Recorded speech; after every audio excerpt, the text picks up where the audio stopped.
जय श्री राम दोस्तों, स्वागत है आप सभी का सनातन धर्म यात्रा में। दोस्तों, पिछले वीडियो में आपने मनुस्मृति के तृतीय अध्याय के 150 श्लोकों को सुना और समझा। अब आइए चलते हैं मनुस्मृति के तृतीय अध्याय के 151वें श्लोक से लेकर 170वें श्लोक तक और आज इन श्लोकों को सुनने और समझने का प्रयास करेंगे। तो आइए सबसे पहले देखते हैं 151वां श्लोक। इसमें लिखा है, जटलम चानधीयानम दुर्बलम कितवम तथा याजयंती चाहिए पुंगास्तचैव श्राद्धे न भोजयेत। अर्थात अंधियानम जटलम चाह, अध्ययन से रहित ब्रह्मचारी को, अर्थात जो वेशभूषा आदि से ब्रह्मचारी बना हो किंतु पढ़ता ना हो, दुर्बलम किसी रोग के कारण क्षीण शरीर बल वाले, तथा कितवम ज्वारी को, चा और ये पुगान याजयंती जो बहुत सारे लोगों का यज्ञ कराते हो, तान श्राद्धे न भोजयेत, उन्हें श्राद्ध में न जिमावे। उसके बाद 152वां श्लोक है। इसमें लिखा है, चिकित्सकान देवल कान मांस विक्रिय तथा विपणन चाजीवंतो वर्ज्य सुप्रयोग कव्यो। अर्थात चिकित्सकान वैद्यों को, देवलकान पुजारियों को तथा मांस विक्रियणा मांस बेचने वाले को, चा और विपणन जीवंता जो व्यापार करके जीविका करते हो, हव्य कव्यो वर्ज्याशु, इनको हव्य कव्य नहीं देना चाहिए। उसके बाद 153वां श्लोक है। इसमें लिखा है, प्रेष्यो ग्रामस्य राजस्य कुल स्त्री शानदंतकः प्रतिरोधा गुरुष्यैव त्यक्तानुरूपिस्त्यः।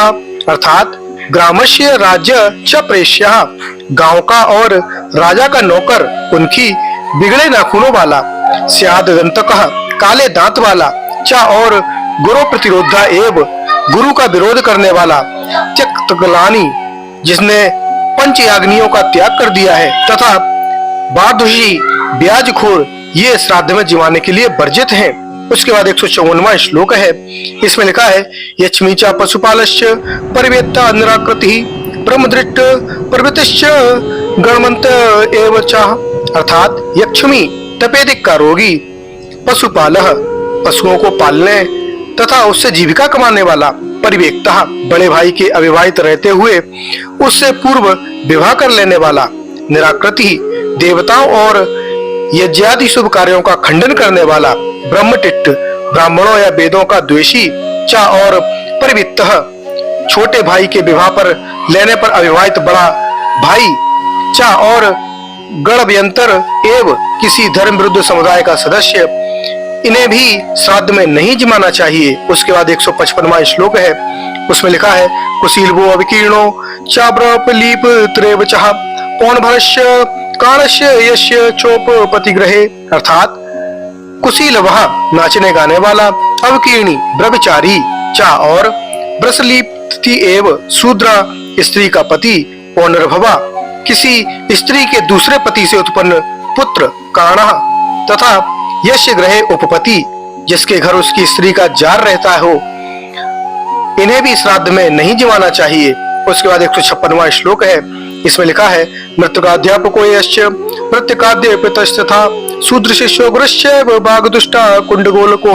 अर्थात यह भृत का अध्यापका जो वेतन लेकर पढ़ाता हो तथा या जो भृतक अध्यापिता वेतन लेने वाले से पढ़ा हो, शूद्र शिष्या शूद्र का शिष्य, गुरु च एव और गुरु का शूद्र का गुरु, बाग दुष्टा दुष्ट वाणी बोलने वाला, कुंड गोलको कुंड असली पिता के होते हुए भी जो जार से उत्पन्न हुआ हो, गोलक जो असली बाप की मृत्यु के पश्चात यार से पैदा हुआ हो, ये भी श्राद्ध में नहीं जिमाने चाहिए। उसके बाद 157वां श्लोक है। इसमें लिखा है, अकारण परित्यक्तः मात्र पितृगो स्थितः ब्रह्मस्य वैनस्य संबंधे संयोगम पतितगर्तः। अर्थात माता पितृ या गुरु अकारण परित्यागतः, माता पिता या गुरु को बिना कारण छोड़ देने वाला, चा और पतित ब्रह्म योने संबंधे गतः पतित व्यक्तियों के साथ पठन पाठन संबंधी तथा विवाह संबंधी संबंध स्थापित करने वाला, ये श्राद्ध में नहीं जिमाने चाहिए। उसके बाद 158वां श्लोक है। इसमें लिखा है, अगारदाही गर्भा कुंडाशी सोम विक्रियी समुद्रयो पंदी चात्यालिका कूटकारकः।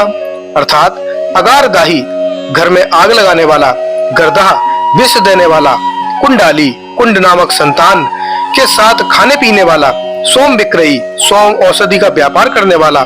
समुद्रयाई, समुद्र की यात्रा करके परदेश में जाने वाला। चा और बंदी, खुशामद के गीत गाकर जीविका चलाने वाला। चारण, भाट आदि। तैलिक, तेली, कूटकारका, झूठी गवाही देने वाला, ये भी श्राद्ध में जमाने के लिए वर्जित है। उसके बाद 156वां श्लोक है।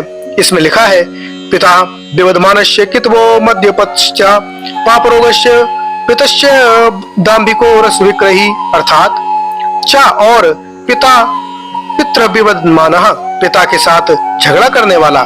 कितवा, धूर्त, तथा मध्यपा, शराब पीने वाला। पाप रोगी, पापों से हुए कुष्ठ आदि रोगों का। चा और अभिशस्ता, श्राप से ग्रस्त या कलंकी। दाम्भिका, पाखंडी। रस विक्रयी, रसों को बेचने वाला, ये भी श्राद्ध में वर्जित हैं। उसके बाद 160वां श्लोक है। इसमें लिखा है, धनुष्णाम कर्ता च यस्य प्रेदी भूषितः मित्रद्यु त्रवश्चे पुत्राचार्य स्थितैव च, अर्थात चा और धनुष्णाम कर्ता, धनुष और बाणों को बनाने वाला। चा तथा या अग्रे दीपति, मृत बड़े भाई की स्त्री को काम वासना के वशीभूत होकर पत्नी बनाने वाला व्यक्ति। मित्र ध्रुव, मित्र से धोखा करने वाला। द्यूत वृत्ति, ज्वारी, तथा चा और पुत्राचार्य, अपने पुत्र को आचार्य अर्थात गुरु बनाकर पढ़ने वाला, ये सभी श्राद्ध में नहीं जमाने चाहिए। उसके बाद 161वां श्लोक है। इसमें लिखा है, ब्राह्मणी गंडमाली चा शिशो पिशुन तथा उन्मत्तो धनस्य वर्ज्य स्त्रीनंदक एव च, अर्थात ब्राह्मणी, मृगी रोगी, गंडशाली, गंडमाला का रोगी, सुस्त्री, श्वेत कुष्ठ का रोगी, अथ और पिशुनः, चुगलखोर, उन्मत्त, पागल, तथा अंधा, वेद निंदक, वेद की निंदा करने वाला, वर्ज्याशु, ये श्राद्ध में वर्जित हैं। उसके बाद 162वां श्लोक है। इसमें लिखा है, हस्ति गो अवष्टो द्रमको नक्षत्र जीवती पक्षणाम पुष्को यस्य युद्धचारे स्थैव च, अर्थात हस्ति गो अश्व पुत्र दमकः, जो हाथी, बैल, घोड़ा, ऊंट आदि को सिखाने वाला हो। चा और या नक्षत्र जीवती, जो नक्षत्र, राशि आदि बताकर जीविका करता हो। या और पक्षणाम पोषका, पक्षियों को पालने वाला हो। चा और युद्धाचार्य, युद्ध विद्या सिखाने वाला हो, ये भी श्राद्ध में जमाने के लिए वर्जित हैं। उसके बाद 163वां श्लोक है। इसमें लिखा है, स्त्रोतशाम भेद को इदस्य तेषाम चावर्णे रतः ग्रह संदेश को दूतो वृक्षारोपक एव च, अर्थात चा और या स्त्रोतशाम भेद कहा, जो वर्णों को तोड़ने वाला हो। तेषाम आवरणे रतः, तथा जो न रोकने वाला हो। ग्रह संवेश का, घर बनाकर जीविका चलाने वाला। दूतः, दूत का काम करने वाला। चा और वृक्ष रोपका एव, पेड़ पौधों को लगाने वाला, ये सभी श्राद्ध में वर्जित हैं। उसके बाद 164वां श्लोक है। इसमें लिखा है, स्वकीर्णी सेन जीवी चा कन्या दूषक एव च हिंस्रो ब्रवृतस्य गणानाम च वयाजकः, अर्थात स्वकीर्णी, कुत्तों को पालने वाला। स्वयं जीवी, बाज पक्षी से जीविका चलाने वाला। चा तथा कन्या दूषका एव, कन्या के साथ बलात्कार करके हिंसा, हत्यारा, ब्रसलबत्ती, शूद्र की नौकरी करने वाला। गणानाम चैव याजकः, अनेक समुदायों के यज्ञ कराने वाला, ये सभी श्राद्ध में वर्जित हैं। उसके बाद 165वां श्लोक है। इसमें लिखा है, आचारहीना क्लिश्यव नित्य याचन कस्त्या कृषि जीवी स्वलिप्यति संनिंदित एव च, अर्थात आचारहीना, आचार से पतित। चा और क्लीवः, नपुंसक, तथा नित्यम याचनकः, तथा जो प्रतिदिन मांग कर खाने वाला हो। कृषि जीवी, खेती करके जीविका चलाने वाला। स्लीपदी, मोटे पांव, हाथी पांव की बीमारी वाला। चा और संधि निंदित एव, सज्जनों द्वारा निंदित, ये भी श्राद्ध में वर्जित हैं। उसके बाद 166वां श्लोक है और इसमें लिखा है, और विक्रो महिषिका पर पूर्वापीत स्थिता प्रेत निर्यात कश्यव वर्जिनिया प्रयत्नतः, अर्थात और विक्रह, भेड़ बकरियों को पालकर जीविका चलाने वाला। महिषिका, भैंसों से जीविका चलाने वाला। तथा पर पूर्वापति, विधवा स्त्री का पति अथवा अन्य से विवाहित स्त्री का उसके साथ होने वाला पति। और प्रेत निर्यातक, मुर्दों को ढोने वाला। प्रयत्नतः वर्जनीया, इन्हें श्राद्ध में यत्न पूर्वक छोड़ देना चाहिए। उसके बाद 167वां श्लोक है।